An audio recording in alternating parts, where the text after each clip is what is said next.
Hello guys, Indo આઈએસમાં આપ સૌનું સ્વાગત છે. આજે આપણે લોકસભાના ડિઝોલ્યુશન વિશે ડિસ્કસ કરવાના છીએ. જુઓ, રાજ્યસભા એક પરમનન્ટ હાઉસ છે. રાજ્યસભાનું ક્યારે પણ ડિઝોલ્યુશન થતું નથી, પરંતુ લોકસભા એક પરમનન્ટ હાઉસ નથી. લોકસભાનું ડિઝોલ્યુશન થઈ શકે છે.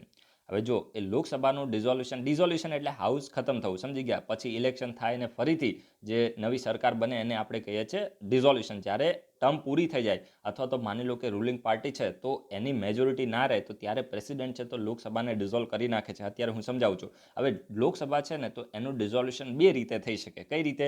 તો એક છે ઓટોમેટિક ડિઝોલ્યુશન અને બીજું છે whenever the president decide to dissolve the house. એટલે કે પ્રેસિડેન્ટ જ્યારે નક્કી કરે કે હાઉસને ડિઝોલ્વ કરવું છે તો બે પરિસ્થિતિમાં. હવે પહેલું હું તમને કહું કે ઓટોમેટિક ડિઝોલ્યુશન કઈ રીતે થાય. તો જો આમ તો ઇન જનરલ તમે જુઓ તો લોકસભાની ટર્મ કેટલી હોય છે? 5 વર્ષની હોય છે. મોદી સાહેબની સરકાર છે તો 2014થી 2019 સુધી ચાલી, રાઈટ. તો હવે જો 5 વર્ષ પૂરા થઈ ગયા તો આમની સરકાર 5 વર્ષ ચાલી તો એમની પાસે મેજોરિટી હતી એટલા માટે 5 વર્ષ ચાલી. હવે આમની પાસે મેજોરિટી હોય એટલે એવું પછી મોદી સાહેબ પ્રેસિડેન્ટને ના બોલે કે હજુ પણ મારી ઈચ્છા છે કે મારે 2019 સુધી સરકાર ચાલી, 2022 સુધી ચલાવી છે ને ભારતના આઝાદીના 75 વર્ષ પૂરા થઈ જાય તો આ મોદી સાહેબની મનમાની છે, ના ચાલે. એમના બાપાના રાજ ના ચાલે. સમજી ગયા? આ વસ્તુ તમારે યાદ રાખવાની છે કે જે બંધારણની અંદર લખ્યું છે કે ભાઈ 5 વર્ષ પૂરા થયા ને એટલે તમારી ગમે તેટલી મેજોરિટી કેમ નથી, તમારે રેઝિગ્નેશન આપી દેવું પડશે. સમજી ગયા? તમારે રેઝિગ્નેશન આપી દેવું પડશે. તો આને કહેવામાં આવે છે ઓટોમેટિક ડિઝોલ્યુશન. હાઉસ ઓટોમેટિકલી 5 વર્ષ પછી ડિઝોલ્વ થઈ જાય છે, expiry of its tenure, right. અને પછી રીઇલેક્શન થાય છે, નવી સરકાર બને છે, મોદી સાહેબની સરકાર ફરીથી બની ગઈ છે.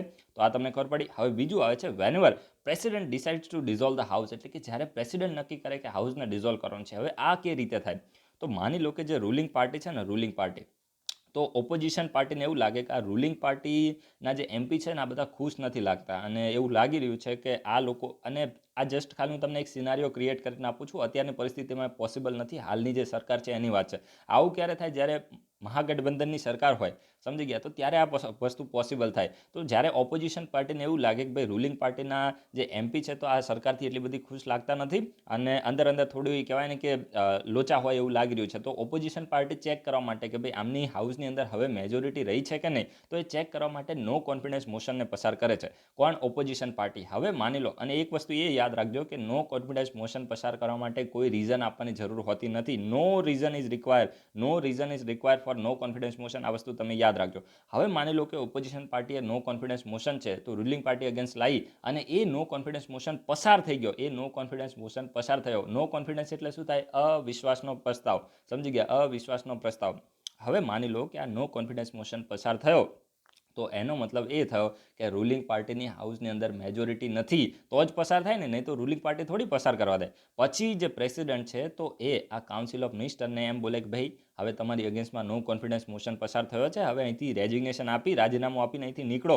બરાબર છે? આવું કોણ બોલે? પ્રેસિડેન્ટ બોલે. Council of minister. તો કાઉન્સિલ ઓફ મિનિસ્ટર જેના હેડ હોય પીએમ બોલે હા સાહેબ અમે છે ને રાજીનામું આપી દઈએ છીએ અને તમે તો અમારી ઇજ્જત પણ ના રાખી. બરાબર છે? તો પેલું બોલે ભાઈ ઇજ્જત નહીં, અહીંયા તો જે લખ્યું છે એના એ પ્રમાણે કામ કરવું પડે. તો આ લોકો પછી રાજીનામું આપી દે છે. તો આ ડાયા હોય તો રાજીનામું આપે, જો ગાંડા હોય તો શું કરે? પીએમ અને કાઉન્સિલ ઓફ મિનિસ્ટર એવું બોલે કે ભાઈ અમે રાજીનામું નહીં આપીએ, તમારથી જે થાય કરી લો. સમજી ગયા? તો ત્યારે પ્રેસિડેન્ટ બોલે ભાઈ તમારે હવે મારો પાવર જોવો છે તો બોલે કે બતાવી દો. તો આ લોકો જે પ્રેસિડેન્ટ છે તો ડાયરેક્ટ પીએમ અને કાઉન્સિલ ઓફ મિનિસ્ટરને ડિસમિસ કરી શકે કે તમે અહીંથી નીકળો, ચલો હું તમને અહીંથી ડિસમિસ કરું છું. તો આટલો પાવર કોને મળેલો છે? પ્રેસિડેન્ટને મળેલો છે. જ્યારે જે કાઉન્સિલ ઓફ મિનિસ્ટર જેના હેડ હોય પ્રધાનમંત્રી, તો એ નો કોન્ફિડન્સ મોશન પસાર થયા પછી રાજીનામું ના આપે તો ત્યારે જે પ્રેસિડેન્ટ છે તો એમને ડિસમિસ કરી શકે છે કે હું તમને આ નોકરીમાંથી નીકાળી મૂકું છું, રાઈટ. તો આટલું તમારે યાદ રાખવાનું છે. આ પ્રેસિડેન્ટ શું કરે છે? પછી એમને ડિસમિસ કરીને જે લોકસભા છે તો એને ડિઝોલ્વ કરે છે, ફરીથી રીઇલેક્શન થાય છે અને ફરીથી જે નવી સરકાર છે તો એ બને છે. એક વખત જે હાઉસનું ડિઝોલ્યુશન થયું તો એ ક્યારે પણ રિવોકેબલ, એટલે કે પાછું એ ડિઝોલ્યુશન પછી એમ ના કે મારાથી ભૂલ થઈ ગઈ મને માફ કરી દો, મારાથી ભૂલ થઈ ગઈ મને માફ કરી દો, એવું ના ચાલે. એક વખત ડિઝોલ્યુશન થઈ ગયું તો પછી પૂરું થઈ ગયું, પછી ત્યાં એન્ડ આવી જાય, ફરીથી ઇલેક્શન કરવા પડે અને ફરીથી નવી સરકાર બને. તો આ લોકસભાની વાત છે. રાજ્યસભાનું ક્યારે પણ ડિઝોલ્યુશન થતું નથી, રાઈટ. આ વસ્તુ યાદ રાખજો. When the Lok Sabha is dissolved, all the business, including the bill, motion, resolution, notice, petition, and so on, pending before it or its committee lapse. એટલે કહેવા શું માંગે છે કે જ્યારે લોકસભા ડિઝોલ્વ થાય તો ત્યારે લોકસભાની સામે અથવા તો લોકસભાની અંદર જે પણ બિલ પેન્ડિંગ હોય, એને સિવાય જે તમે જુઓ કે રિઝોલ્યુશન છે, મોશન છે, પિટિશન છે, આ બધું જે પણ પેન્ડિંગ હોય કોનામાં, તો એ લોકસભાની વાત છે. લોકસભા જ્યારે ડિઝોલ્વ થાય તો ત્યારે લોકસભામાં જે પણ બિલ પેન્ડિંગ, રિઝોલ્યુશન, મોશન કંઈ પણ પેન્ડિંગ હોય શામાં, તો લોકસભામાં, તો એ શું થઈ જાય છે, લેપ્સ થઈ જાય છે. લેપ્સ એટલે દેશી ભાષામાં કહું તો એ ખતમ થઈ જાય છે. આ વસ્તુ તમારે યાદ રાખવાની છે.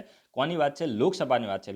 લોકસભા જ્યારે પણ ડિઝોલ્વ થાય તો લોકસભામાં જે પણ બિલ, નોટિસ, પિટિશન આ બધું પેન્ડિંગ હોય તો એ શું થઈ જાય છે, લેપ્સ થઈ જાય છે. પરંતુ અમુક બિલ લેપ્સ થતા નથી. તો માની લો કે કોઈ બિલ છે તો એને કમિટી ઓન ગવર્મેન્ટ એશ્યોરન્સ છે, ઇમ્પોર્ટન્ટ છે, યાદ રાખજો. તમારી જે પણ લક્ષ્મીકાંતની બુક છે એમાં અંડરલાઇન કરી દેજો. અમુક જે બિલ છે અને એમાં પણ ખાસ કરીને જે બિલ જે કમિટી ઓન ગવર્મેન્ટ એશ્યોરન્સ છે તો એની પાસે પેન્ડિંગ પડ્યા હોય તો એ બિલ લેપ્સ થતા નથી. તો આમાં વધારે પડતું તમારે R&D કરવાની જરૂર નથી. જસ્ટ એટલું તમે યાદ રાખજો કે કમિટી ઓન ગવર્મેન્ટ એશ્યોરન્સ પાસે કોઈ પણ બિલ છે તો એ પેન્ડિંગ પડ્યા હોય તો એ લેપ્સ થતા નથી.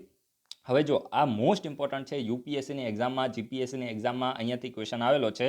ખાસ કરીને જ્યારે પણ જે લોકસભા છે, લોકસભા તો એ ડિઝોલ્વ થાય તો એનાથી બિલ ઉપર શું ઇમ્પેક્ટ પડે છે, મોસ્ટ ઇમ્પોર્ટન્ટ છે. યાદ રાખજો, ધ્યાનથી સમજજો. હવે માની લો કે જ્યારે પણ લોકસભા ડિઝોલ્વ થાય ને તો મેં તમને શું કીધું કે જ્યારે પણ કોઈ પણ બિલ હોય, રિઝોલ્યુશન હોય, કંઈ પણ એ લોકસભામાં પેન્ડિંગ પડ્યું હોય તો એ શું થઈ જાય છે, ઓટોમેટિકલી લેપ્સ કરી જાય છે. કંઈ પણ વસ્તુ લોકસભામાં પેન્ડિંગ હશે તો સમજી લેવાનું એ શું થઈ જશે, લેપ્સ થઈ જશે. સમજી ગયા? ક્યારે? લોકસભા ડિઝોલ્વ થાય ત્યારની વાત છે. હવે જો a bill pending in the Lok Sabha lapses, સમજી ગયા? કોઈ પણ બિલ છે, કોઈ પણ બિલ છે, ચાહે પછી એ લોકસભામાં ઓરિજિનેટ થયું હોય અથવા તો રાજ્યસભાએ લોકસભાને ટ્રાન્સફર કર્યું હોય, સમજી ગયા? તો એ જે બિલ જો એ પેન્ડિંગ લોકસભામાં પડ્યું છે અને લોકસભા ડિઝોલ્વ થાય છે તો એ જે બિલ છે તો એની લાઈફ ખતમ થઈ જાય છે. પછી ફરીથી નવી સરકાર બને ને ફરીથી એને જો બિલ લાવવું હોય તો એ લાવી શકે. સમજી ગયા? તો આ વસ્તુ યાદ રાખજો. જો કોઈ પણ બિલ છે તો એ લોકસભાની અંદર પેન્ડિંગ પડ્યું હોય, whether originating in Lok Sabha or transmitted to it by Rajya Sabha. સમજી ગયા કે લોકસભામાં જ એનું ઓરિજિન થયું હોય પરંતુ એના ઉપર જસ્ટ ડિસ્કશન ચાલતી હોય અને સરકાર પડી જાય, સમજી ગયા? અથવા તો રાજ્યસભા એને ટ્રાન્સફર કર્યું હોય અને સરકાર પડી જાય, તો આ પરિસ્થિતિની અંદર જો એ બિલ લોકસભામાં પેન્ડિંગ છે તો એ બિલ છે તો એની લાઈફ ખતમ થઈ જાય છે. પછી એ બિલ કોઈ કામનું રહેતું નથી. A bill pass by the Lok Sabha but pending in the Rajya Sabha lapses. યાદ રાખજો, બિલ છે તો એને લોકસભાએ પાસ કરી દીધું છે અને એ બિલ રાજ્યસભામાં બીજા ગૃહમાં પહોંચ્યું છે. કારણ કે બંને ગૃહમાંથી પાસ થાય પછી જે કાયદો બને ને, પ્રેસિડેન્ટ સાઇન કરે પછી કાયદો બને. તો માની લો કે બિલ છે તો એ લોકસભાએ તો પાસ કરી દીધું છે પણ એ રાજ્યસભાની અંદર પેન્ડિંગ છે. રાજ્યસભામાં હજી એની ડિબેટ અને ડિસ્કશન ચાલે છે અને આ ભાઈની સરકાર પડી જાય છે, લોકસભામાં સરકાર પડી જાય છે અથવા તો એનો ટેન્યોર ખતમ થઈ જાય છે, તો પછી આ જે બિલ છે ભલે એને લોકસભાએ પાસ કરી દીધું હોય, રાજ્યસભામાં પેન્ડિંગ હોય, તો એ બિલ છે તો એ ખતમ થઈ જાય છે, લેપ્સ કરી જાય છે. આ વસ્તુ યાદ રાખજો, મોસ્ટ ઇમ્પોર્ટન્ટ છે. થોડું સમજશો તો જ મજા આવશે. લોકસભામાંથી બિલ જે પસાર થઈ ગયું હોય, રાજ્યસભામાં પેન્ડિંગ હોય, સમજી ગયા, તો પણ એ બિલ છે તો એ જ્યારે ડિઝોલ્યુશન થઈ જાય લોકસભાનું તો એ બિલની લાઈફ ખતમ થઈ જાય છે, લેપ્સ કરી જાય છે. પછી આ છે bill not pass by the two house of the parliament due to disagreement and if the president has notified the holding the joint sitting. યાદ રાખજો, મોસ્ટ ઇમ્પોર્ટન્ટ છે. માની લો કે કોઈ એવું બિલ છે જેને આપણે માની લઈએ કે લોકસભા છે તો એને પાસ કરી દીધું છે અને રાજ્યસભા છે તો એને હજુ પાસ કર્યું નથી, સમજી ગયા? અને બંને હાઉસ વચ્ચે કોઈ એક ડેડલોક છે, બંને હાઉસ વચ્ચે થોડો ડિસએગ્રીમેન્ટ છે ને એટલા માટે રાજ્યસભા છે ને થોડી વધારે પડતા નાટક કરી રહ્યા છે અને રાજ્યસભા ભાવ આપતું નથી. કોને? તો લોકસભાના બિલને. સમજી ગયા? રાજ્યસભા થોડું માન ખાય છે. તો આ પરિસ્થિતિની અંદર માની લો કે પ્રેસિડેન્ટે શું કીધું કે ભાઈ આ રાજ્યસભા છે ને આ થોડું વધારે પડતું માન ખાય છે, તો પ્રેસિડેન્ટ મોટા માણસ બનીને એમ બોલે કે ભાઈ હવે આપણે શું કરીએ, તમે બંને વચ્ચે જે પણ ડિસએગ્રીમેન્ટ છે તો એને આપણે સોલ્વ કરવા માટે જોઈન્ટ સિટિંગને બોલાવીએ. તો જો માની લો કે કોઈ પણ બિલ ઉપર ભલે એને બંને હાઉસે પાસ કર્યું નથી અને કોઈ પણ બિલ ઉપર ડિસએગ્રીમેન્ટ છે અને પ્રેસિડેન્ટે શું કર્યું છે, જોઈન્ટ સિટિંગને બોલાય છે. જોઈન્ટ સિટિંગ કયા આર્ટિકલના તહેત બોલાવવામાં આવે છે? વિડીયોના કમેન્ટ બોક્સમાં દરેક લોકો પાર્ટિસિપેટ કરે, જોઈન્ટ સિટિંગ માટે આર્ટિકલ લખે. મોસ્ટ ઇમ્પોર્ટન્ટ છે, મોસ્ટ ઇમ્પોર્ટન્ટ છે. જસ્ટ ખાલી તમારે આર્ટિકલ લખવાનો છે, રિવિઝન કરો અને આ ઇન્ટરેક્શન આપણું થાય એટલા માટે હું તમને ક્વેશ્ચન પૂછું છું, રાઈટ? તો જુઓ, જોઈન્ટ સિટિંગ જ્યારે પણ બોલાવ્યું હોય તો ત્યારે એ જે બિલ છે તો લેપ્સ કરતું નથી. યાદ રાખજો, મોસ્ટ ઇમ્પોર્ટન્ટ છે. અહીંયા મેં હાઇલાઇટ કરેલું છે. અને જ્યારે પણ પ્રેસિડેન્ટ છે તો કોઈ પણ બિલ ઉપર જોઈન્ટ સિટિંગ બોલાવે તો એ બિલ છે તો એ લેપ્સ કરતું નથી. આ bill pending in the Rajya Sabha but not pass by the Lok Sabha does not lapse. યાદ રાખજો કે બિલ છે તો એ રાજ્યસભામાં જ પેન્ડિંગ છે, બિલ છે તો એ રાજ્યસભામાં પેન્ડિંગ છે અને લોકસભામાં તો હજુ એ બિલ પહોંચ્યું જ નથી અને લોકસભા એને પાસ પણ કર્યું નથી. સમજી ગયા કે ઓરિજિન જ એનું ક્યાં થયું છે, રાજ્યસભામાં એનું ઓરિજિન થયું છે અને રાજ્યસભામાં જ પેન્ડિંગ છે. તો ભાઈ રાજ્યસભામાં ઓરિજિન થયું હોય, રાજ્યસભામાં પેન્ડિંગ હોય, લોકસભામાં હજુ પહોંચ્યું જ નથી, તો લોકસભા સાથે એનો કોઈ નાતો થયો જ નથી, તો ઓટોમેટિકલી તમારે શું યાદ રાખવાનું છે કે બિલ છે તો લેપ્સ નહીં કરે. આ વસ્તુ યાદ રાખજો. જો એ બિલ છે તો રાજ્યસભામાં જ ઓરિજિનેટ એનું થયું હોય અને રાજ્યસભામાં જ એ બિલ પેન્ડિંગ પડ્યું હોય, એના ઉપર હજુ પણ ડિસ્કશન ચાલતી હોય તો એ બિલ ક્યારે પણ લેપ્સ કરતું નથી. તો આ વસ્તુ તમને ખબર પછી એના પછી a bill pass by the both the house and pending assents of the president does not lapse. યાદ રાખજો, માની લો કે બંને હાઉસે શું કરી દીધું છે, બિલ પસાર કરી દીધું છે, એટલે કે લોકસભાએ પણ પાસ કરી દીધું અને રાજ્યસભાએ પણ પાસ કરી દીધું, અને પ્રેસિડેન્ટ છે દાદા, તો એમની સાઇન કરવાની બાકી છે. તો ભાઈ તમે એક વસ્તુ જુઓ, બંને હાઉસે તો પાસ કરી દો, હવે શું વાંધો છે?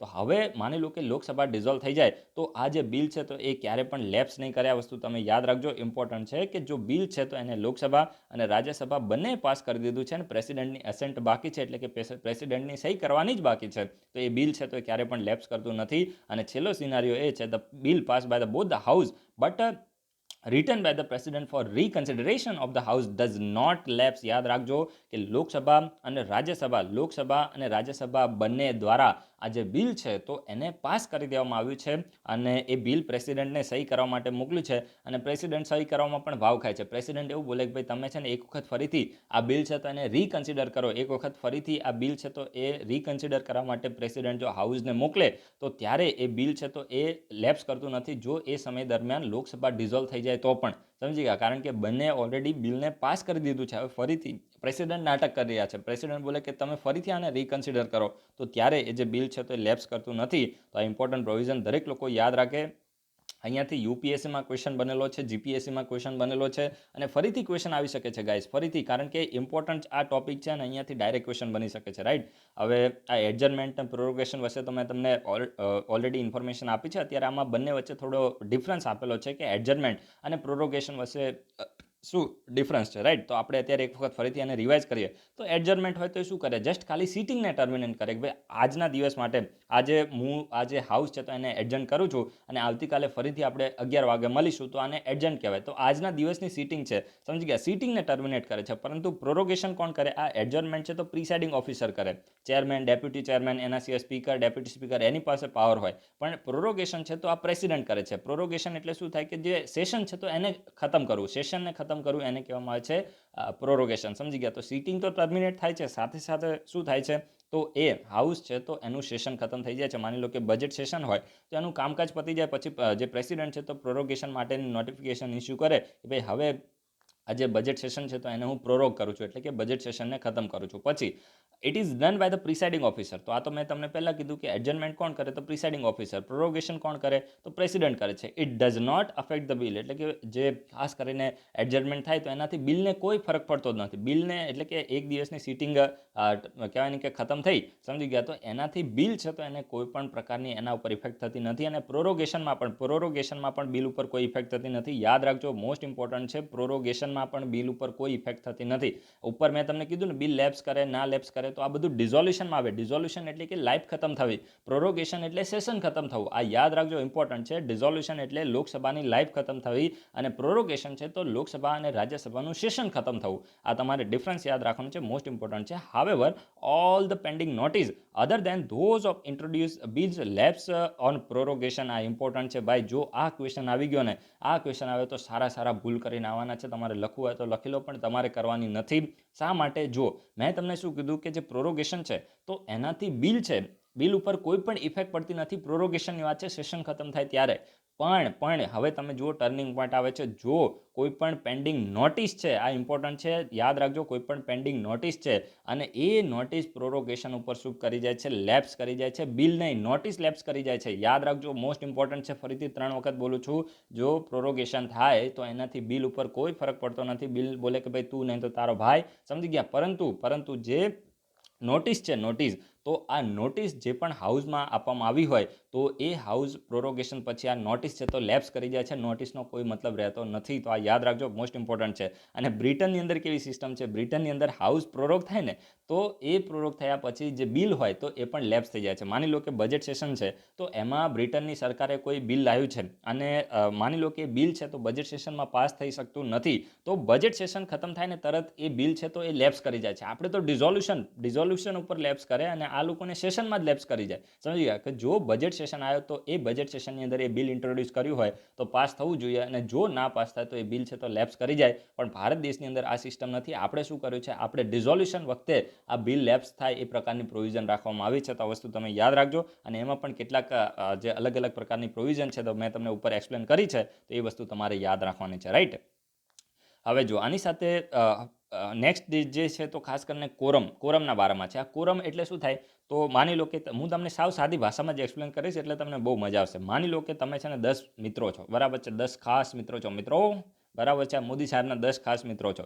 હવે માની લો કે તમે 10 મિત્રોએ નક્કી કર્યું છે કે આ 10માંથી આપણે 5 ફ્રેન્ડ્સ ભેગા થઈશું ને ત્યારે આપણે પાર્ટી કરીશું. આવું તમારું નક્કી છે કે 10માંથી 4 હશે ને તોય આપણે પાર્ટી નહીં કરીએ, પરંતુ મિનિમમ 5 હશે. 10માંથી 10 હોય તો કોઈ વાંધો જ નહીં, પણ આ 10માંથી આપણે 5 હશું ને ત્યારે જ આપણે ચા પાણી નાસ્તો કરવા, વડાપાઉં ખાવા, ભજીયા ખાવા જઈશું. આવું તમે નક્કી કરેલું છે, રાઈટ? તો 5 માની લો કે 4 લોકો હશે ને તો તમે શું બોલશો કે ભાઈ આજે છે ને આ મિત્ર નથી એટલા માટે આપણે આજે આપણો રૂલ છે તો એને તોડવો નથી, આજે આપણે પાર્ટી કરવા નહીં જઈએ, આજે આપણે ક્રિકેટ રમવા જતા રહીએ, રાઈટ? તો આને શું કહેવામાં છે? અને કોરમ કહેવામાં છે. તમે શું નક્કી કર્યું છે કે ભાઈ 10માંથી 5 લોકો પ્રેઝન્ટ હશે તો જ આપણે પાર્ટી કરવા જઈશું. તો આ તમે જે 5 લોકો નક્કી કરે ને આને કોરમ કહેવામાં આવે છે. આટલા લોકો હશે, આનાથી વધારે હોય તો કોઈ વાંધો નહીં, પણ આનાથી ઓછા હશે તો આપણે પાર્ટી કરવા નહીં જઈએ. તો આવો તમારો રૂલ છે, આને જ કહેવામાં આવે છે કોરમ. હવે તમે આની સાથે લિંક કરીને હું તમને પાર્લામેન્ટમાં શું હોય એ કહું છું. The quorum is the minimum number of the members required to be present in the house before it can transact any business.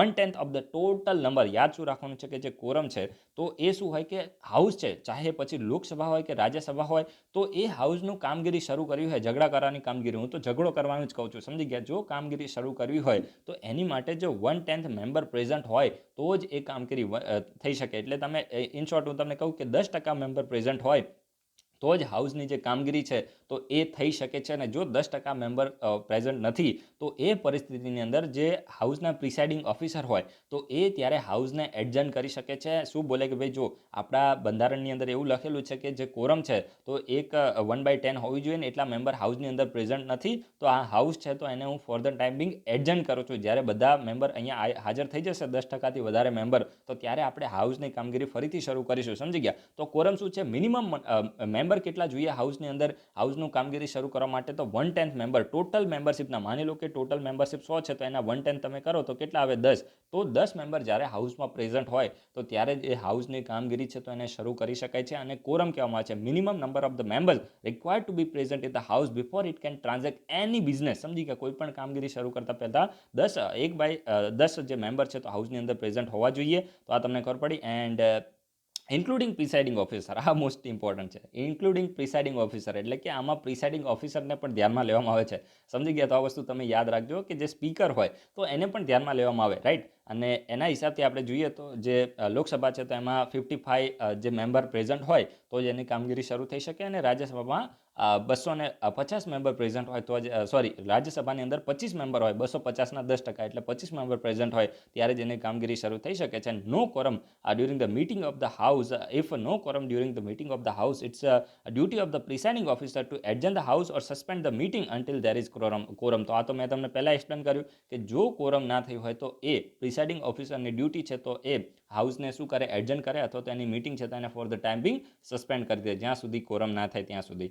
એના પછી આપણે જોઈએ કે હાઉસની અંદર વોટિંગ કઈ રીતે કરવામાં આવે છે. તો જો હાઉસની અંદર વોટિંગ તો ખાસ કરીને દરેકે દરેક જે પણ મેટર ઉપર ડિસિઝન લેવામાં આવતો હોય તો એ મેજોરિટી વોટથી લેવામાં આવતો હોય છે, સમજી ગયા? અને એને જ કહેવામાં છે ડેમોક્રેસી, સમજી ગયા? જેની મેજોરિટી હોય એની જ સરકાર બને છે, રાઈટ? તો જે પણ હાઉસની અંદર દરેકે દરેક મેટર ઉપર જે પણ ડિસિઝન લેવામાં આવે છે તો એ મેજોરિટી વોટથી લેવામાં આવે છે. મેમ્બર પ્રેઝન્ટ એન્ડ વોટિંગ, બરાબર છે? મેજોરિટી વોટથી જે ડિસિઝન છે તો લેવામાં આવે છે. એક્સક્લુડિંગ પ્રિસાઇડિંગ ઓફિસર એટલે કે જે પ્રિસાઇડિંગ ઓફિસર છે તો પહેલી વખતમાં વોટ કરતા નથી. જ્યારે પણ કોઈ પણ મેટર ઉપર ડિસિઝન લેવાનો હોય તો પ્રિસાઇડિંગ ઓફિસર પહેલી વારમાં વોટ કરતા નથી. એમને ન્યુટ્રલ એમની પોસ્ટને બનાવી રાખવા માટે એમને કાસ્ટિંગ વોટ આપવામાં આવે. જો માની લો કે બંને જે રૂલિંગ પાર્ટી અને ઓપોઝિશન પાર્ટી કોઈ ડિસિઝન લેતું હોય અને ટાઈ પડે તો આ પરિસ્થિતિની અંદર જે સ્પીકર હોય તો એ કાસ્ટિંગ વોટનો યુઝ કરી શકે છે. And only a few matters which R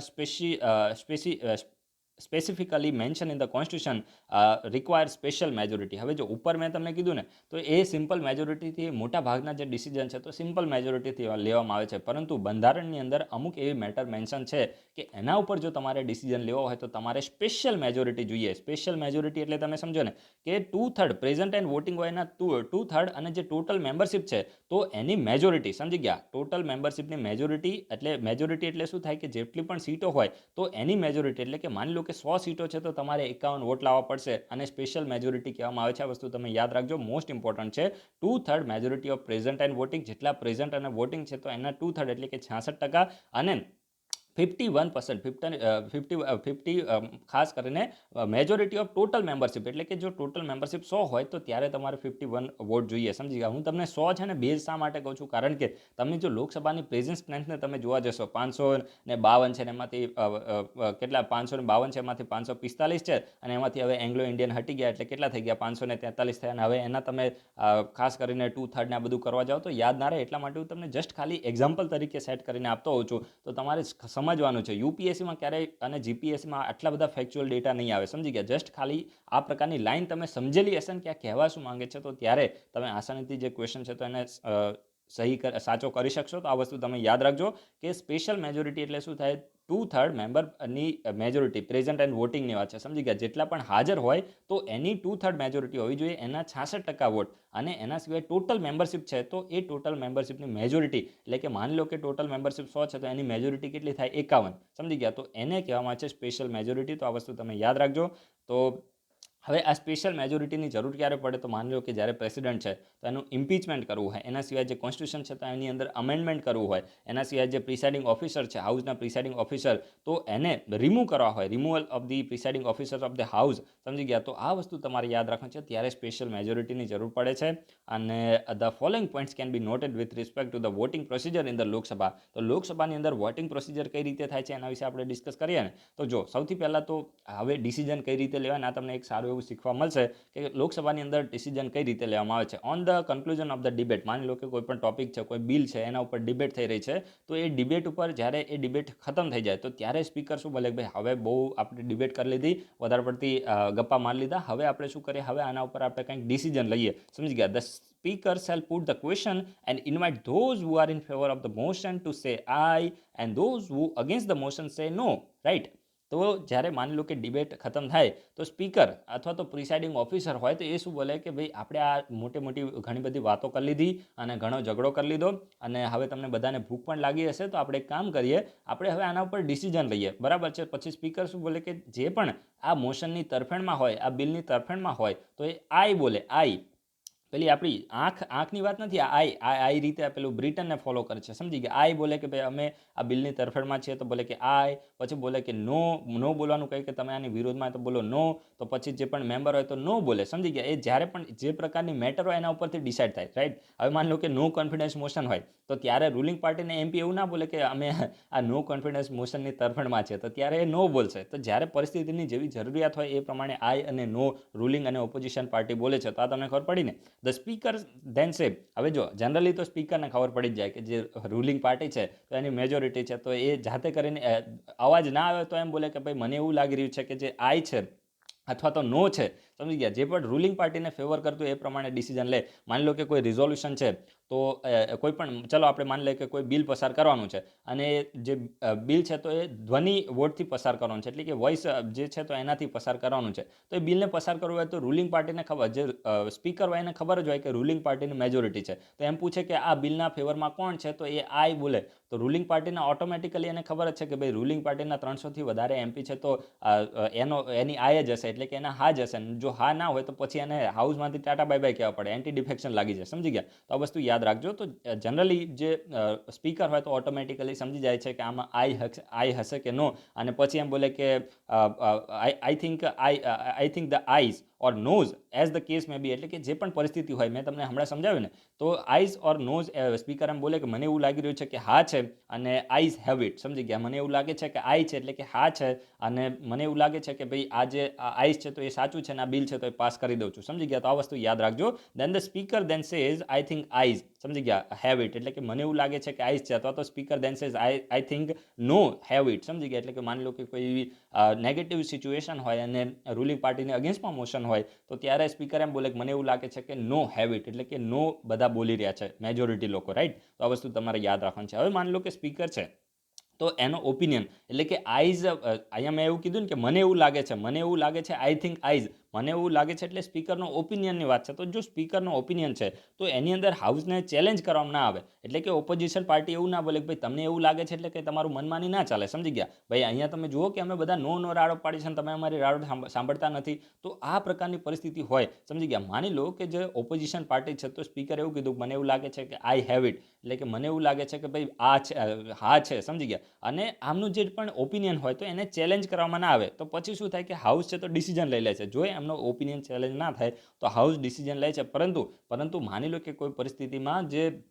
speaker છે તો એ વધારે પડતા નાટક કરે છે અને બધા નો બૂમો પાડે છે તો પણ એમ બોલે છે કે ભાઈ આઈ હેવ ઇટ, એટલે કે મને એવું લાગે છે કે હા છે, સમજી ગયા. તો આ પરિસ્થિતિની અંદર જો બધા એમ ઓપોઝિશન પાર્ટીના એમ બોલે એમપી કે ભાઈ અમે તો કંઈ અહીંયા ગાંડા તમને લાગીએ છે, તો ભાઈ પછી એનું જ્યારે ડિસિઝન છે તો એને ચેલેન્જ કરવામાં આવે તો સ્પીકર શું બોલે, હા ભાઈ ચલો તમે કહો છો એટલા માટે હું ફરીથી આ પ્રકારનું વોટિંગ કરાવું છું. પછી શું કરે, 3 મિનિટની બ્રેક લે સ્પીકર, 3 મિનિટની બ્રેક લે છે. એના પછી ફરીથી બોલે છે કે ભાઈ જે પણ આ બિલના ફેવરમાં હોય તો એ આઈ બોલે ને ફેવરમાં ના હોય નો જ બોલે, સમજી ગયા. ફરીથી સેમ આ જ પ્રકારની બીજા મોશનમાં થાય, બધામાં થાય, સમજી ગયા. તો આ જસ્ટ ખાલી તમારે સમજવાનું છે કે જો ચેલેન્જ કરવામાં આવે તો 3 મિનિટ પછી સ્પીકર છે તો ફરીથી બોલે કે જે આ બિલની ફેવરમાં હોય તો એ આઈ બોલે અને જે વિરુદ્ધમાં હોય તો એ નો બોલે, સમજી ગયા. અને ફરીથી જો અગેન ચેલેન્જ કરવામાં આવે, અગેન એને ડિસિઝનને ચેલેન્જ કરવામાં આવે, ઉપર જેવી પ્રોસિજર જ સેકન્ડ ટાઈમમાં ફોલો કરવામાં આવે અને ફરીથી જો ડિસિઝન છે તો એ ચેલેન્જ થાય, પછી જે સ્પીકર શું બોલે કે સારું હવે છે ને આપણે આઈ ને નો ને બધું બંધ કરો,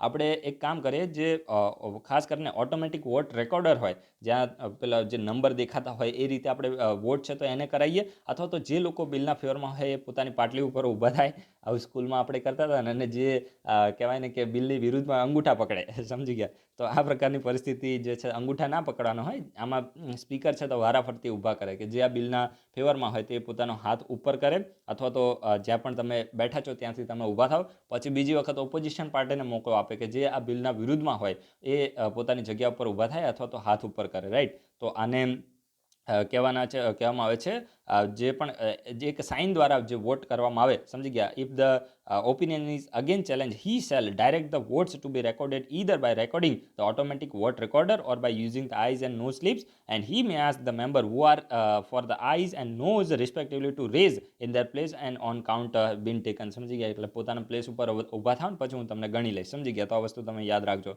હવે આવે છે લેંગ્વેજ ઇન પાર્લામેન્ટ, એટલે કે પાર્લામેન્ટની અંદર કઈ ભાષાનો યુઝ કરવામાં આવે, પાર્લામેન્ટની અંદર કઈ ભાષાનો યુઝ કરવામાં આવે. ચલો આની પહેલાં હું તમને એક ક્વેશ્ચન પૂછું છું. કોણ આ વિડીયોને જોઈ રહ્યા છે એની માટે હું દરરોજ ટેસ્ટિંગ કરતો રહીશ, રાઈટ. તો આ વિડીયોના કમેન્ટ બોક્સમાં તમે લખો, મોસ્ટ ઇમ્પોર્ટન્ટ ક્વેશ્ચન છે, ફાલતુ ક્વેશ્ચન તમને પૂછીશ જ નહીં, તમારો ટાઈમ નહીં બગડે એ પ્રકારે આપણે કામ કરવાનું છે, કારણ કે ટાઈમ તો મારો ઇમ્પોર્ટન્ટ છે, રાઈટ. હવે અહીંયા તમે જુઓ કે ખાસ કરીને આપણે જોઈએ કે જે ઇમરજન્સી છે, નેશનલ ઇમરજન્સી મોસ્ટ ઇમ્પોર્ટન્ટ છે, નેશનલ ઇમરજન્સી. તો આ નેશનલ ઇમરજન્સીને રિવોક કઈ રીતે કરી શકાય, નેશનલ ઇમરજન્સીને કઈ રીતે રિવોક કરી શકાય, એટલે કે ખતમ કરી શકાય, દરેક લોકો આ વિડીયોના કમેન્ટ બોક્સમાં આન્સર આપશે. મોસ્ટ ઇમ્પોર્ટન્ટ છે, સમજી ગયા. તમે ગૂગલમાં સર્ચ કરો એટલે ડાયરેક્ટ મળશે, યા તો લક્ષ્મીકાંતમાં જે ઇમરજન્સીનું ચેપ્ટર છે ત્યાંથી પણ તમને મળી જશે, પણ લખવાનું છે. વિડીયોના કમેન્ટ બોક્સમાં પાર્ટિસિપેટ કરજો. અને રેગ્યુલર તમે કોઈ વિડીયો જોતા નથી, બરાબર છે, રેગ્યુલર કોઈ વિડીયો જોતા નથી. અમુક લોકો જોવે છે પણ મેજોરિટી લોકો વિડીયોને જોઈ નથી રહ્યા. તમે વિચાર કરો કે આ પાર્લામેન્ટના ચેપ્ટરમાં આપણો 8મો વિડીયો છે અને હજુ 560માં પેજ સુધી આ ચેપ્ટર છે. તો તમે વિચાર કરો આ પાર્લામેન્ટના ચેપ્ટરમાં હું 15થી લઈને 16 વિડીયો અપલોડ કરવાનો છું. વિઝન આઈએએસ હોય કે દ્રષ્ટિ આઈએએસ હોય કે કોઈ ઇન્સ્ટિટ્યૂટની અંદર પાર્લામેન્ટનું ચેપ્ટર આટલી ડિટેલમાં ભણાવવામાં નહીં આવે. આ તમે યાદ રાખજો. તમે ગમે તેટલું પેમેન્ટ કરશો ને ક્યારે પણ આટલું ડિટેલમાં કોઈ ચેપ્ટર નહીં ભણાવે, રાઈટ. કારણ કે મને પોલિટીનું ઇમ્પોર્ટન્સ શું છે ખબર છે, એટલા માટે હું તમારો આટલો સમય લઉં છું. એક વખત તમે જો પોલિટીને સમજી લીધું તો ક્યારે પણ તમારો ક્વેશ્ચન રોંગ નહીં પડે. યુપીએસસીમાં પણ તો તમે આનો ફાયદો ઉઠાવો, ફ્રીમાં છે એટલે આને તમે ફાલતુ ના સમજો, રાઈટ ગાઈઝ. આ દરેક વસ્તુ ઇમ્પોર્ટન્ટ છે, એટલા માટે હું આટલો સમય આપું છું. તો વિડીયોને રેગ્યુલર જોવાનું રાખો. તમારા ફ્રેન્ડ કોઈ પ્રિપેર કરતા હોય તો એને પણ તમે રેકમેન્ડ કરો તો તમને પણ મજા આવશે, રાઈટ. અને બીજું કે તમે રેગ્યુલારિટી રાખો, રાઈટ. કારણ કે આમાં શું છે કે મોટાભાગના વિડીયો જે છે, મને મેસેજ બધાને આવે કે તમે પોલિટીના વિડીયો કન્ટિન્યુ રાખો, પણ લોકો જોતા નથી, સમજી ગયા. તમે જુઓ કે અત્યારે કેટલા વાગ્યા છે, 4:59 આપણે વિડીયોને રેકોર્ડ કરે છે, લોકો અત્યારે સૂતા હોય, સમજી ગયા. તો આટલું તમારે ટાઈમનું ઇમ્પોર્ટન્સ સમજવાની છે. તમારી માટે આ વિડીયો રેકોર્ડ થાય છે તો લોકો રેગ્યુલર જોતા નથી, બહુ કહેવાય ને કે એક રીતે ખરાબ વસ્તુ છે. ઇવન લોકોને લાઇક કરવામાં પણ પ્રોબ્લેમ થાય છે, રાઈટ. તો આ વસ્તુ સારી ના કહેવાય. રેગ્યુલારિટી રાખો અને જે પણ તમારાથી થોડા એફર્ટ્સ લગાવો. યાર લાઇક કરવામાં શું થાય છે, મને એવું લાઇકની કોઈ કહેવાય ને કે આપણે ભૂખ નથી, રાઈટ. પણ વિડીયો છે તો એ જો એનામાં લાઇક હોય તો યુટ્યુબની એલ્ગોરિધમ હોય, ઓટોમેટિકલી જે વિડીયો છે તો વાયરલ થઈ જાય, સમજી ગયા. એટલા માટે હું તમને કહેતો છું. બાકી આપણને કોઈ ફરક ના પડે, સમજી ગયા. તમારી ઈચ્છા થાય તો જ કરવાનું અને ના થાય તો નહીં કરવાનું. કારણ કે લાઇક કરવામાં પણ તમારો જો હાથ દુખાતો હોય તો મે બી એ ના કરવું જોઈએ, કારણ કે શરીરને કોઈ પણ પ્રકારની જે તકલીફ છે તો આપણે ના આપવી જોઈએ, રાઈટ. તો આટલું તમારા તરફથી કરજો. અને આ નેશનલ ઇમરજન્સીનો જે ક્વેશ્ચન છે તો એ ક્વેશ્ચનનો આન્સર જરૂરથી જરૂરથી તમે આપજો, બહુ જ ઇમ્પોર્ટન્ટ છે, રાઈટ, કે આને કઈ રીતે રિવોક કરી શકાય છે. હવે આપણે જોઈએ કે પાર્લામેન્ટની અંદર લેંગ્વેજ, ભાષાની ઉપર આપણે ડિસ્કસ કરીએ તો જો આપણું જે કોન્સ્ટિટ્યુશન છે ને, તો એને ડિક્લેર કર્યું છે, કોન્સ્ટિટ્યુશને ડિક્લેર કર્યું છે કે હિન્દી અને ઇંગ્લિશ છે તો એ પાર્લામેન્ટનું જે પણ બિઝનેસ છે તો એનો ટ્રાન્ઝેક્શન કરવા માટે, બિઝનેસ એટલે કે પાર્લામેન્ટની કામગીરી કરવા માટે હિન્દી અને ઇંગ્લિશ ભાષાનો આપણે યુઝ કરીશું. આ પ્રકારનું આપણા બંધારણે ડિક્લેર કર્યું છે. યાદ રાખજો, મોસ્ટ ઇમ્પોર્ટન્ટ છે. કોન્સ્ટિટ્યુશને ડિક્લેર કર્યું છે કે પાર્લામેન્ટની અંદર કામગીરી કરવા માટે આપણે હિન્દી અને ઇંગ્લિશ ભાષાનો યુઝ કરવાનો છે. However, the presiding officer can permit the member to address the house in his mother tongue. હવે માની લો કે આપણા રૂપાણી સાહેબ છે ને, રૂપાણી સાહેબ છે તો એ શું બને છે, લોકસભાના એમપી બને છે. હવે માની લો કે રૂપાણી સાહેબને હિન્દી ફાવતું નથી, તો ત્યારે જે પણ પ્રિસાઇડિંગ ઓફિસર હોય તો એ પ્રિસાઇડિંગ ઓફિસર રૂપાણી સાહેબને પરમિશન આપી શકે કે ભાઈ રૂપાણી ભાઈ તમે એક કામ કરો, રૂપાણી સાહેબ તમે એક કામ કરો કે તમે ગુજરાતીમાં બોલો, વાંધો નહીં, આપણે કંઈ હિન્દી બોલવાની જરૂર આવતી નથી, રાઈટ, આપણે ગુજરાતી બહુ સારી રીતે બોલીએ છીએ, તો આપણે ગુજરાતીમાં બોલો ને, શું વાંધો છે. તો ત્યારે જે રૂપાણી સાહેબ છે તો એમને જે હાઉસના પ્રિસાઇડિંગ ઓફિસર છે તો પરમિશન આપી શકે છે કે તમે એક કામ કરો, તમે ગુજરાતીમાં બોલો. અને માની લો કે કોઈ સાઉથનો હોય તો ઉતુર પુતુર કરતો હોય, સમજી ગયા, તો એ સાઉથના હોય તો એમને પણ પ્રિસાઇડિંગ ઓફિસર છે તો એ ત્યારે એમને પરમિશન આપી શકે કે તમે તમારી ભાષામાં ઉતુર પુતુર કરી શકો છો. અમે તમારી માટે શું કરીએ, અમે તમારી માટે એક ટ્રાન્સલેટર છે તો એને હાઉસની અંદર રાખે છે, તમે શું બોલો છો, કંઈ અંદર ગાળો તો બોલતા નથી ને, તો અમે એને ચેક કરવા માટે એક ટ્રાન્સલેટર રાખીશું, સમજી ગયા. તો આ વસ્તુ તમારે યાદ રાખવાની છે કે એ શું બોલી રહ્યા છે, પછી એવું ના હોય કે ખબર કાંઈ પડતી નથી, તમે ત્યાં ગાળો ભાંડવા લાગો, સમજી ગયા. તો એને ચેક કરવા માટે એક ટ્રાન્સલેટર રાખવામાં આવે છે. તો આ વસ્તુ તમે યાદ રાખજો, મોસ્ટ ઇમ્પોર્ટન્ટ છે.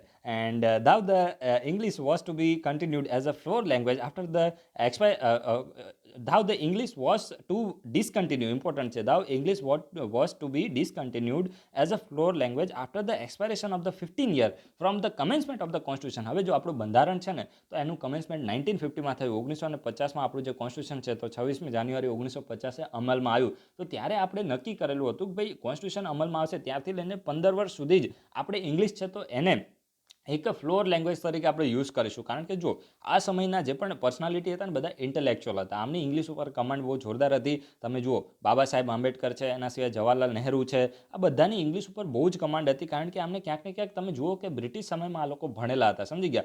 300 વર્ષના શ્રેષ્ઠ જે વિદ્યાર્થી છે, 300 વર્ષના શ્રેષ્ઠ વિદ્યાર્થી એ ડૉક્ટર ભીમરાવ આંબેડકર હતા. આ તમે જુઓ, એના સિવાય જે જવાહરલાલ નહેરુ છે તો આ પણ ખૂબ જ ઇન્ટેલેક્ચ્યુઅલ પર્સનાલિટી હતા. તો આ પરિસ્થિતિમાં થતું શું હતું કે આ લોકો બ્રિટિશ ઈરામાં ભણેલા હતા તો ખૂબ જ ઇન્ટેલેક્ચ્યુઅલ હતા. પરંતુ આમને શું નક્કી કર્યું કે આપણે જેટલા હોશિયાર છે હવે ફરીથી આપણી તો એજ્યુકેશન સિસ્ટમ ખરાબ જ થવાની છે, આ લોકોને એટલી ખબર હતી. તો એટલા માટે શું કીધું કે ભાઈ 15 વર્ષ પછી આપણે જે ઇંગ્લિશ છે તો એને ફ્લોર લેંગ્વેજ નહીં રાખીએ, આપણા દેશની જે ભાષા છે હિન્દી ભાષા એને આપણે પ્રમોટ કરીશું. પરંતુ પછી ખબર પડી કે ભાઈ આ ઇંગ્લિશ વગર તો ચાલે એવું જ નથી, હિન્દી તો ખૂબ જ કોમ્પ્લિકેટેડ લેંગ્વેજ છે. અને એટલા માટે પછી કયો કોન્સ્ટિટ્યુશન અમેન્ડમેન્ટ એક્ટ, ખાસ કરીને the official language act 1963 allowed the English to be continued along with Hindi. આ ઇમ્પોર્ટન્ટ છે, યાદ રાખજો.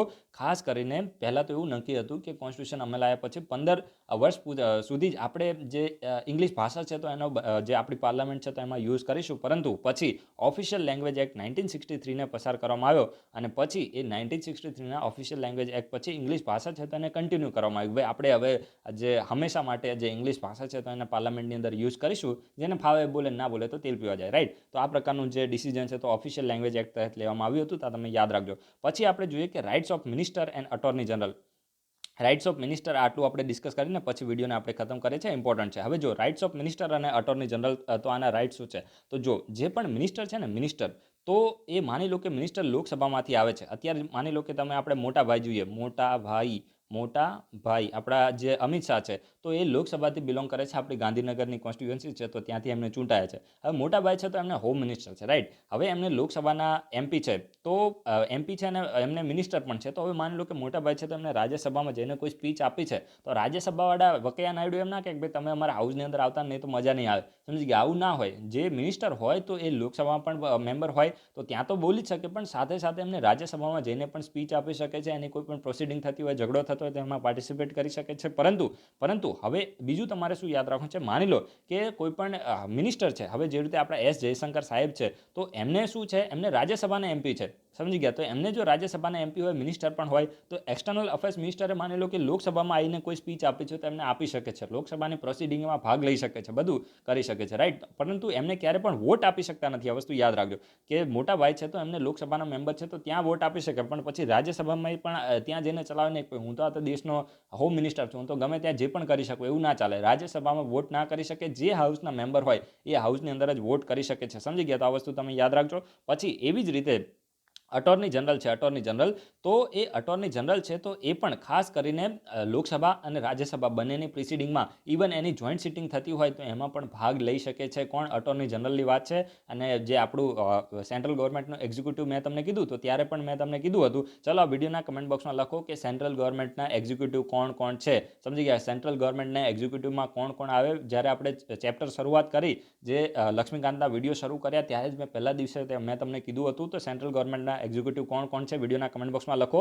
અને સ્ટેટ ગવર્મેન્ટના એક્ઝિક્યુટિવ કોણ છે આ તમારે લખવાનું છે. અને અટોર્ની જનરલ માટે કયો આર્ટિકલ છે આ તમે રિવિઝન કરો. પાર્ટિસિપેટ બધા કરજો. આન્સર આપવામાં તો જ મજા આવશે. સમજી ગયા. તો જ મજા આવશે, અધરવાઇઝ મજા નહીં આવે, રાઈટ. તો આ વસ્તુ તમારે યાદ રાખવાનું છે. અને જે અટોર્ની જનરલ છે તો એ લોકસભા અને રાજ્યસભા ઇવન એની જોઈન્ટ સિટિંગ થતી હોય, આ બધામાં જે અટોર્ની જનરલ છે તો પાર્ટિસિપેટ કરી શકે છે, બોલી શકે છે, પણ આમને વોટ આપી શકતા નથી. કારણ કે અટોર્ની જનરલ છે તો એ કોઈ પણ હાઉસના મેમ્બર હોતા નથી. સમજી ગયા. Every minister and attorney general of India have right to speak, take a part in proceeding of either house and any joint sitting of the both the house and any committee of the parliament of which he may be a member. હવે માની લો કે કોઈ પણ minister છે તો એ કોઈ પણ પાર્લામેન્ટની committee છે તો એનો મેમ્બર છે, તો ત્યારે પણ એ કમિટી છે તો એમાં પાર્ટિસિપેટ કરવાનો એને અધિકાર છે. પરંતુ વોટ ક્યાં કરી શકે? જ્યાં એ મેમ્બર હોય ત્યાં જ વોટ કરી શકે, વિધાઉટ બિંગ એન્ટાઇટલ્ડ ટુ વોટ. સમજી ગયા. તો આ વસ્તુ તમે યાદ રાખજો, ઇમ્પોર્ટન્ટ છે. પછી આવે છે લેમડક સેશન. લેમડક સેશન આ ખૂબ જ ઇમ્પોર્ટન્ટ છે. લેમડક સેશનનો મતલબ શું થાય? આ ટર્મ ઉપર ડાયરેક્ટ ક્વેશ્ચન બને. હવે જો it refers to the last session of the existing Lok Sabha after the new general election has been Lok Sabha has been elected. એટલે કહેવા શું માંગે છે કે જ્યારે નવી લોકસભાનું ઇલેક્શન થઈ જાય, જેવી રીતે માની લો કે અત્યારે 2019થી લઈને 2024 સુધીની મોદી સાહેબની સરકાર બની છે, તો જ્યારે આની પહેલાંની જે સરકાર હતી મોદી સાહેબની સરકાર, તો એની સરકારનું જે લાસ્ટ સેશન હતું તો એને શું કહેવામાં આવે છે? લેમડક સેશન. સમજી ગયા. નવી સરકાર ઇલેક્ટ થઈ ગયા પછી જે એક્ઝિસ્ટિંગ લોકસભા છે, હાલની જે લોકસભા છે, એનું જે લાસ્ટ સેશન હોય તો એને કહેવામાં છે લેમડક સેશન. તો આ તમને ખબર પડી ને, મોસ્ટ ઇમ્પોર્ટન્ટ છે, યાદ રાખજો. જે નવી લોકસભા ઇલેક્ટ થયા પછી એક્ઝિસ્ટિંગ લોકસભાનું જે લાસ્ટ સેશન હોય તો એને આપણે લેમડક સેશન કહીએ છીએ. અને માની લો કે આ લેમડક સેશનમાં જે પણ એમપી હોય, સમજી ગયા, જે લોકસભાના જે પણ એમપી હોય, હવે ફરીથી રીઇલેક્શન થયું છે, નવી લોકસભા બનવાની તૈયારીમાં છે. અને આ નવી લોકસભાના ઇલેક્શનમાં માની લો કે અત્યારે હાલની એક્ઝિસ્ટિંગ એમપી જે લોકસભા છે તો એના એમપીમાં કોઈનું ઇલેક્શન ફરીથી થયું નથી, એટલે કે હારી ગયા છે. સમજી ગયા. તો જે નવા ઇલેક્ટ ફરીથી એમપી થયા નથી, તો એ એક્ઝિસ્ટિંગ લોકસભાના એમપીને શું કહેવામાં છે? લેમડક્સ કહેવામાં આવે છે. ફરીથી બોલું છું, અત્યારે માની લો કે જુઓ, આ છે ને હાલની લોકસભા છે અને આ નવી લોકસભા બની ગઈ છે. હવે હાલની લોકસભા માની લો કે XYZ નામનો કોઈ એમપી છે. અત્યારે આપણે માની લઈએ કે આમાં છે ને મનસુખ માંડવિયાને આપણે માની લઈએ. સમજી ગયા. હવે માની લો કે મનસુખ માંડવિયા છે તો એમ તો એમને રાજ્યસભામાં છે, મને ખબર છે. જસ્ટ ખાલી તમને કહું છું કે માની લો કે મનસુખ માંડવિયા હાલની લોકસભાના મેમ્બર હતા અને નવી લોકસભા બની તો એમાં એમને ચૂંટાયા નથી, તો આ લાસ્ટ સેશન ચાલી રહ્યું છે, તો આમને શું કહેવામાં આવશે? આમને લેમડક્સ કહેવામાં આવશે. કે જે એમપી હાલની લોકસભાના મેમ્બર છે પણ નવી લોકસભામાં ઇલેક્ટ થયા નથી, હારી ગયા છે, તો એમને લેમડક્સ કહેવામાં આવે છે. તો વસ્તુ તમે યાદ રાખજો. હવે આ વિડીયોને આપણે કમ્પ્લીટ કરી અને ફરીથી આપણે હવે શું કરીએ? હવે થોડી વાર પછી આપણે જે કરંટ અફેર્સનો વિડીયો છે તો એને પબ્લિશ કરીશું. ટેલિગ્રામ ચેનલને તમારે ખાસ જોઈન કરવાની છે. ને આ વિડીયોની કટસી જે આપણે મેઇન જેની ક્રેડિટ છે તો એ લક્ષ્મીકાંત બુકને આપીએ છીએ, કારણ કે આ લક્ષ્મીકાંતની બુક જ છે. હવે કોઈ કમેન્ટ મારી દે કે આ લક્ષ્મીકાંતની બુક લાગે, તો ભાઈ લક્ષ્મીકાંતની છે, મેં ક્યાં કીધું સ્પેક્ટ્રમની બુક છે. સમજી ગયા. આ તો તમે ડાયરેક્ટ એને સમજી શકો અને તમે તમારી બુકની અંદર અંડરલાઇન કરી શકો, એ માટે આપણે આ જે બુક છે તેને ડાયરેક્ટ જે ઈ કોપી છે તો એને પબ્લિશ કરીએ છીએ. કોઈ વધારે ઇસ્યુ નહીં આવે. સમજી ગયા. અને કોઈ ઇસ્યુ આવશે તો ત્યારની વાત ત્યારે આપણે જોઈ જશે. કોઈ એવું વધારે ટેન્શન લેવાની જરૂર નથી. અને ડેલી જે વિડીયો છે એને રેગ્યુલરલી ફોલો કરવાનું રાખજો. અને કોઈ ફ્રેન્ડ પ્રિપેરેશન કરતા હોય તેને યાર રેકમેન્ડ કરવાનું રાખો. તમને ભગવાનના આશીર્વાદ મળશે. હંમેશા તમે ખુશ રહેશો, right. So guys, thanks for watching. તમારા બધાનો દિવસ શુભ જાય.